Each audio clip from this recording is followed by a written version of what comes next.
We'll get back to you shortly. Meanwhile, a close friend of the late president, now former U.S. ambassador to the United Nations under Carter, Andrew Young, joining us. Ambassador, thank you, and thank you very much for being here as we do watch this very obviously incredibly moving ceremony that we've been watching for the last couple of hours as we now watch them make their way to the Capitol on foot.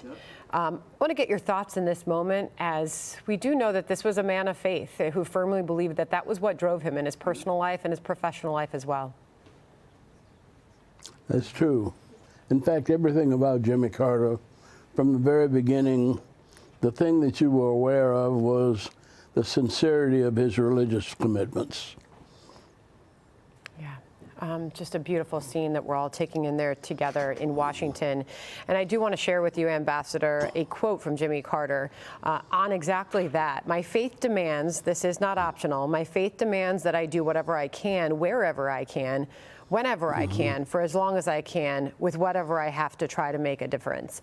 And I think about his grandson, Jason, joining us on this program yesterday, saying that he believes that's what he would want his legacy to be a man seen for putting faith into action, Ambassador. Yes. Actually, right after he left Washington, I was over at his office with Habitat for Humanity.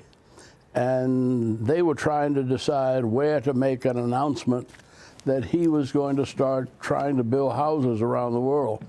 And it turned out that the only place that was vacant was my backyard. And so he came over there with Habitat for Humanity. We made the announcement.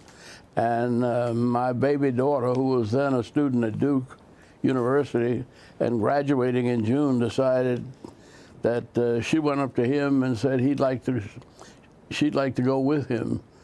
It turned out to be Uganda, which was not a place that I wanted her to go, but she stayed a year and did very well building houses and teaching school. Yeah. Taking in these scenes together, as so many are tuning in all over the country to watch this.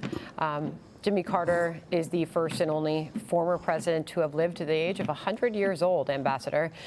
He was preceded in death in November of 2023 by his wife of 77 years, the former First Lady, Rosalind Carter. He's the latest former president to lie in state in the U.S. Capitol. The last was George H.W. Bush in December 2018.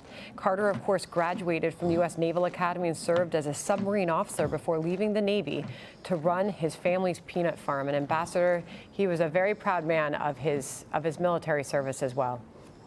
He was, and he was more than just a naval officer. He was a graduate of Annapolis. But he was selected by Admiral Rickover out of over 500 students to be his deputy in helping the United States to develop its first nuclear navy. So he was a nuclear physicist as well as a peanut farmer. But he didn't talk much about his physics. Yeah, former U.S. ambassador to the UN under Carter, joining us right now as we do watch. Let's listen here live in Washington. Click here to subscribe to the Fox News YouTube page to catch our hottest interviews and most compelling analysis. You won't get it anywhere else.